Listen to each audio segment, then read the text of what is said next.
여러분 안녕하십니까. 자동차 마케터의 시선의 이수남입니다. 코로나 바이러스 사태로 생산 중단을 지속했던 전 세계 자동차 공장들이 서서히 가동에 들어가고 있다는 반가운 소식들이 나오고 있습니다. 지난번 시간에는 미국 시장에서 소나타의 판매 부진 원인과 관련하여 브랜드의 정체성 이슈를 분석해 봤습니다.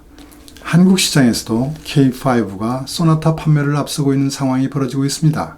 오늘 이 시간에는 미국 시장에서 소나타가 절대로 옵티마 판매를 이길 수 없는 이유를 상품 전략, 가격 전략 관점에서 분석해 보겠습니다.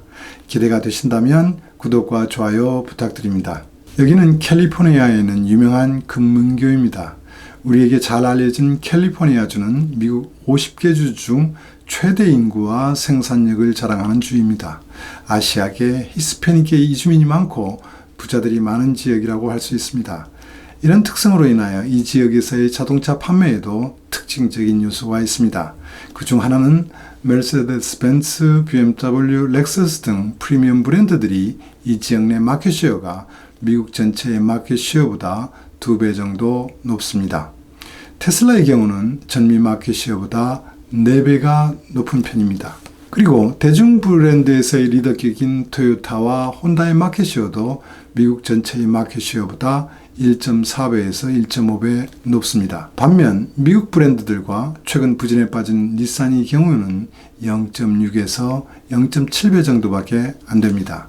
캘리포니아에서의 마켓쉐어가 전미 마켓쉐어보다 높다는 의미는 브랜드의 신뢰성, 하이테크, 고급 이미지를 어느 정도 대변하고 있다고 생각할 수 있습니다. 그러면 이 지역에서의 현대차와 기아차의 판매는 어떻게 될까요? 그리고 소나타와 옵티마의 판매는 어떤 현상을 보이고 있을까요?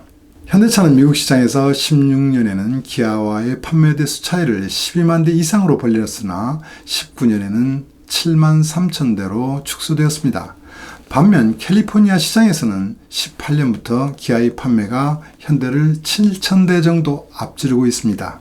이제 기아차는 전미 마켓쉐어와 캘리포니아의 마켓쉐어가 같은 수준이 되었습니다만 현대는 캘리포니아에서의 마켓쉐어가 전미 마켓쉐어의 80% 수준으로 미국 브랜드와 닛산 정도의 수준이라고 할 수 있습니다.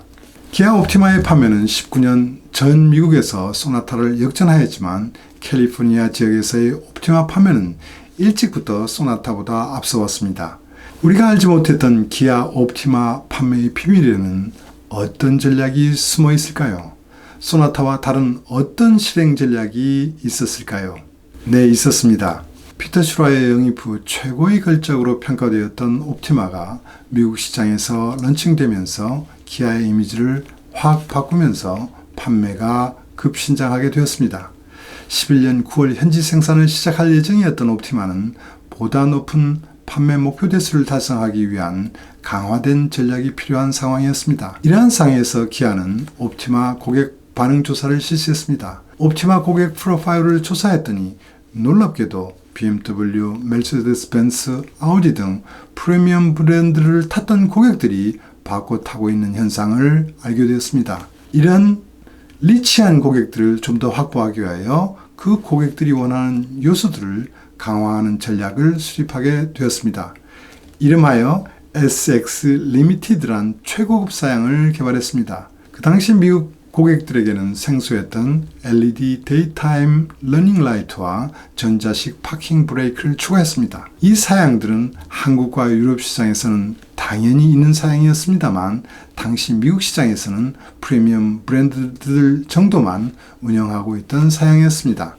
이런 사양을 추가하자고 제안하면 미국 시장을 잘 모르는 사람으로 취급되기 일쑤였습니다. 이런 상식과 편견을 깨면서 시도하였습니다. 대형 픽업과 SUV의 미국 고객들이 크롬 사양을 매우 좋아하는 점을 옵티마에 이식하기 위하여 18인치 크롬 휠을 개발했습니다. 또한 크롬이 강조된 사이드실과 사이드 미러, 리어 스포일러를 추가했습니다. 그리고 프리미엄 브랜드 차들의 내장 품질과 동등 이상의 품질을 확보하기 위하여 화이트 나파 레드 시트와 블랙 클로스의 헤드라이너와 필러 트림을 실현했습니다. 실제 우드에 가까운 재질로 내장을 강조하였습니다. 전체적으로는 내외관을 화이트 컬러를 기준으로 하여 파노라믹 선루프와 함께 구성하여 고급스럽고 다이나믹한 이미지를 창출했습니다.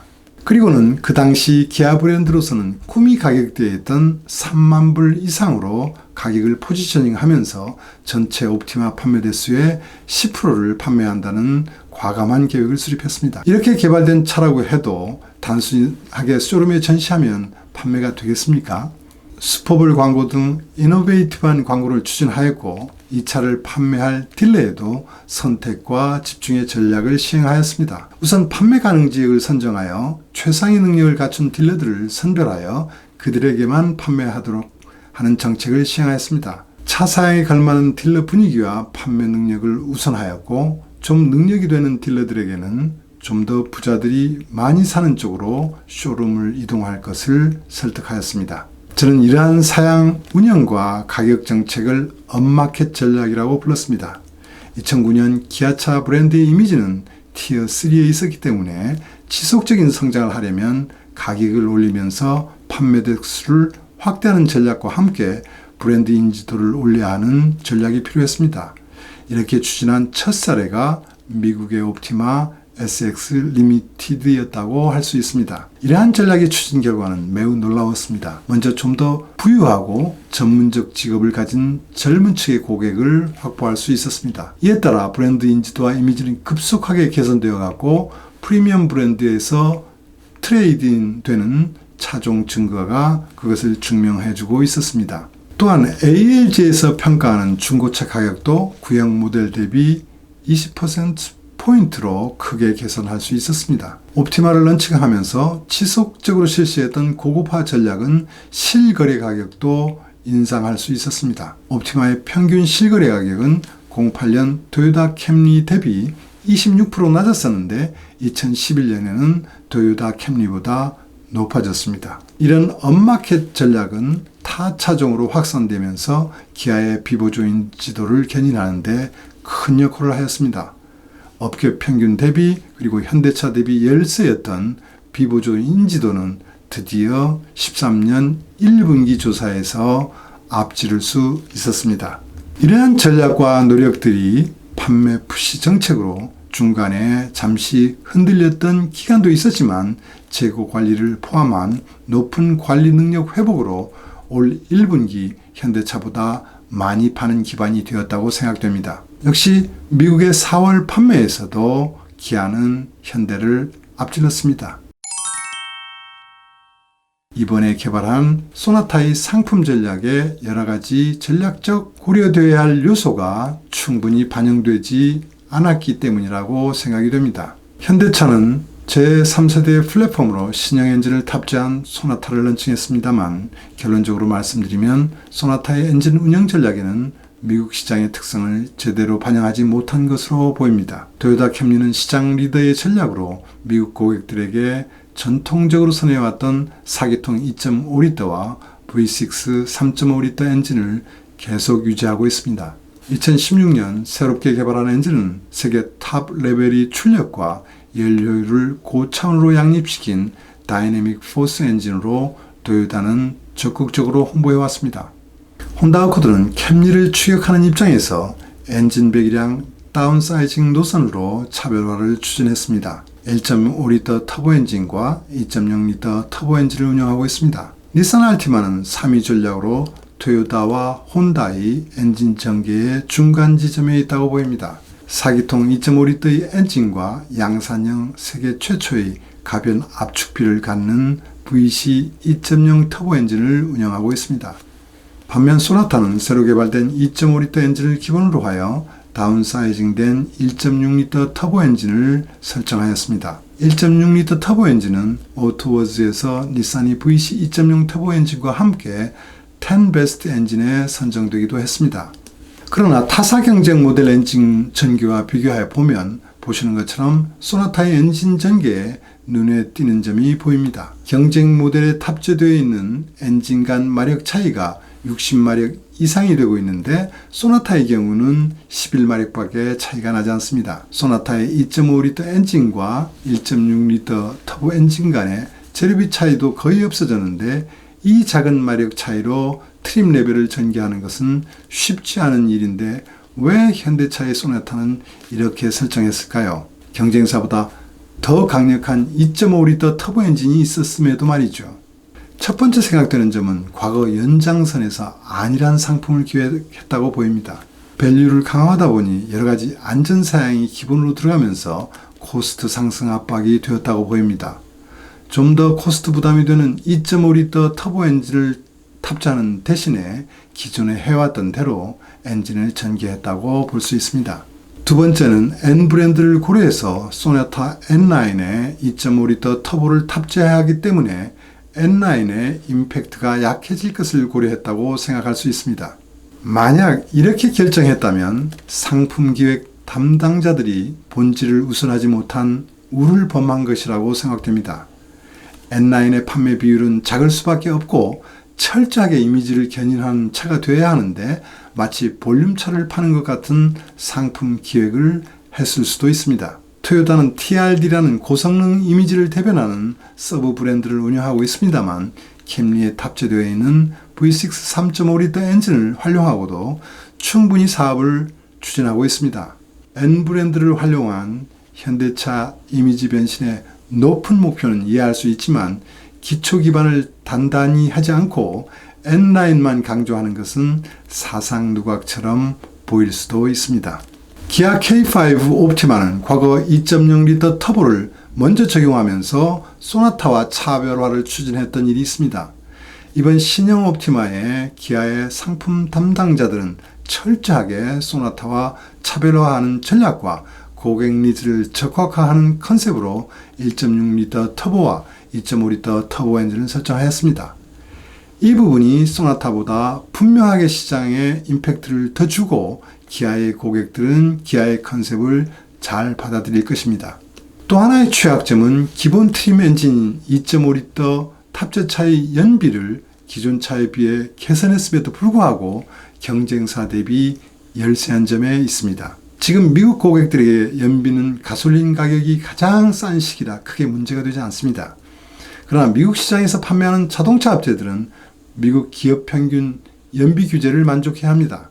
만족하지 못하면 벌금을 내야 하거나 테슬라로부터 크레딧을 사서 대응해야 합니다. 그런 의미에서 차종별 연비는 중요한 의미가 있습니다. 소나타를 개발하는 과정에서 연구소에서 소나타의 연비 목표를 달성하지 못한 것으로 분석됩니다. 19년 4월 뉴욕 모터쇼에서 소나타의 복합 연비가 33mpg에 달할 것으로 예상된다고 발표했으나 실제는 32mpg 수준이 되어서 신엔진에 대한 홍보도 적극적으로 할 수 없는 입장에 놓인 것이 아닌가 생각됩니다. 3세대 플랫폼을 개발하며 60km 이상의 경량화를 실시했음에도 불구하고 연비 성능은 경쟁사보다 떨어지고 있습니다. 2.5L 엔진의 기본 포텐셜을 다시 점검해 봐야 될 것 같습니다. 미국 공장에서 생산되고 있고 현대차의 브랜드를 겨냥한 소나타의 상품 개발에는 또 하나의 전략적 사항인 4휠 드라이브가 개발되지 못한 점이 있습니다. 한국 시장에서 4휠 드라이브를 탑재한 승용차를 본 적이 없는 분들께서는 뭐 승용차에 4휠 드라이브라고 하실 분이 있을 것입니다. 그러나 미국 시장 상품 전략 담당자나 마케팅 담당자에게는 이 부분이 전략적으로 고려해야 할 매우 중요한 요소입니다. 미국 시장은 승용차에서 픽업과 SUV 시대로 변해왔습니다. 승용차 판매에서 일본과 한국 메이커를 도저히 따라잡을 수 없다고 판단한 포드는 승용차 사업에서 철수하는 결정을 내릴 수밖에 없었습니다. 판매가 계속해서 감소한 소나타도 판매 모멘텀을 유지하지 못하고 그냥 방치하게 되면 머지않아 포드의 전철을 밟을 수도 있을 것입니다. 이러한 부분을 개선할 수 있는 방안 중의 하나로 소나타에 4휠 드라이브를 탑재하여 SUV를 그렇게 좋아하지 않는 고객들을 공략할 수 있었습니다. 현대차와 기아차는 눈이 많이 오면서 캐나다와 국경을 접한 지역, 특히 미국 북동부에서의 마켓 쉐어가 낮은 편입니다. 이 지역을 중심으로 일찍이 스바루는 수평대항 엔진과 4휠 드라이브를 기본으로 장착한 승용차와 SUV로 시장을 공략하면서 10년 연속 매월 전월비 성장이라는 대기록을 세웠습니다. 지난번 영상들을 통하여 몇 번 말씀드렸습니다만 현대차, 기아차 라인업의 절반 수준으로 현대차, 기아차보다 더 많이 판 배경에는 수바루의 독특한 상품 전략에 그 비밀이 있었기 때문입니다. 소나타의 경쟁자에는 수바루 레거시와 닛산 알티마가 4휠 드라이브를 운영해 왔습니다만 최근에는 토요타 캠리가 드디어 미국 시장에 4휠 드라이브를 추가했습니다. 토요타 캠리는 소나타 옵티마 판매의 3배 이상을 판매하고 있지만 이들의 고민도 현대기아와 마찬가지로 승용차 수요가 줄고 있다는 점에 있었습니다. 토요타 상품 담당자들은 이 점을 충분히 고려하여 4휠 드라이브를 추가한 것으로 보입니다. 이렇게 상품 담당자와 마케팅 담당자의 역할은 매우 중요합니다. 기아의 상품 마케팅 담당자들은 늘 현대와 차별화를 하지 않으면 죽는다는 식의 철학이 있어 왔기 때문에 그들은 이번 9월 미국 시장에 런칭할 옵티마의 4휠 드라이브 사양을 개발했다고 합니다. 역시 대단합니다. 현대차의 상품 전략은 이노베이티브한 솔루션을 제공한다는 디자인 아이덴티티에 입각하여 디지털 키, 자동 주차 시스템을 강조한 사양 구성에 집중하다 보니 큰 그림을 그리지 못한 부분도 있는 것 같습니다. 물론 뉴욕 도심 지역 등 비좁은 지역에서 그러한 사양이 필요한 곳도 있겠지만 미국은 전체적으로 넓은 나라이고 가정마다 세컨드카, 서드카를 운영하고 있는데 이러한 편의 사양을 강조하는 것이 지금까지 현대의 고객 프로파일 특성을 고려하면 잘 맞는 것인지 잘 모르겠습니다. 가격 운영 전략 면에서도 소나타의 변화는 좀 큰 듯합니다. 경쟁사들이 신차를 낼 때마다 가격을 분석해보면 사양 조정 후에 가격이 소폭 인상되거나 어떤 경우는 구형보다 싸지는 경우가 많았습니다. 현대 미국 법원에서 가격 발표를 할 때 안전사양을 기본으로 하면서 구형 대비 750% 인상했다고 했습니다. 엔진 마력 증대, 트랜스미션 단수 중대, 안전사양 일부를 기본으로 구성했기 때문에 사양 조정 후의 가격은 얼마 인상되지 않을 수도 있습니다. 그러나 현대차의 고객들에게 외견상 750불 인상분이 쉽게 받아들일지는 지켜봐야 할 것 같습니다. 이렇게 사양 조정하고 가격을 인상할 수밖에 없는 배경에는 앞에서도 언급한 것처럼 현대차가 코스트 압박을 상당히 많이 받고 있다고 해석할 수 있습니다. 소나타의 수익성 목표를 달성하려면 가격을 올려야 하는데 그냥 올리면 소비자로부터 저항을 받을 수 있기 때문에 옵션 이익을 조금 희생하면서 기본 사양으로 구성하는 방법을 채택했다고 보입니다. 신플랫폼 개발 목적에는 코스트를 일하는 효과가 분명히 있어야 하는데 이 부분에도 얼마간 차질이 있었다고 보아야 하며 부품업체들과 추진하는 코스트 저감 활동 방법에도 토요타에 비하면 아직도 차이가 있는 듯합니다. 9월에 기아가 발표하는 뉴 옵티마의 가격대와 사양 운영 전략을 보면 분명 현대 소나타와 차이가 있을 것입니다. 기아도 동일한 코스트 압박 문제를 갖고 있습니다만 현대 소나타처럼 사양을 운영하지 않을 것입니다. 미국 시장에서 늘 그래왔던 것처럼 보다 소비자를 이해하는 바탕 위에서 결정을 할 것입니다. 10년 이상을 같이 했던 후배들의 능력을 저는 믿고 싶습니다. 지금까지 검토한 내용을 종합하여 보면 기아 옵티마는 분명 소나타 판매보다 많이 팔리게 될 것입니다. 현대차가 렌터카 등 플릿 판매를 기아와 같은 비율로 판매한다는 전제 조건으로 말입니다. 어느덧 하다 보니 기아에 대한 편파 방송이 된 듯합니다. 현대차에 근무하시는 분들에게는 미안한 마음입니다만 한 분이라도 이 영상을 보셔서 리뷰하는 시간을 가졌으면 합니다. 여러분이 하시는 일에 조금이라도 도움이 되셨다면 구독과 좋아요 부탁드립니다. 오늘은 여기까지입니다. 들어주셔서 감사합니다.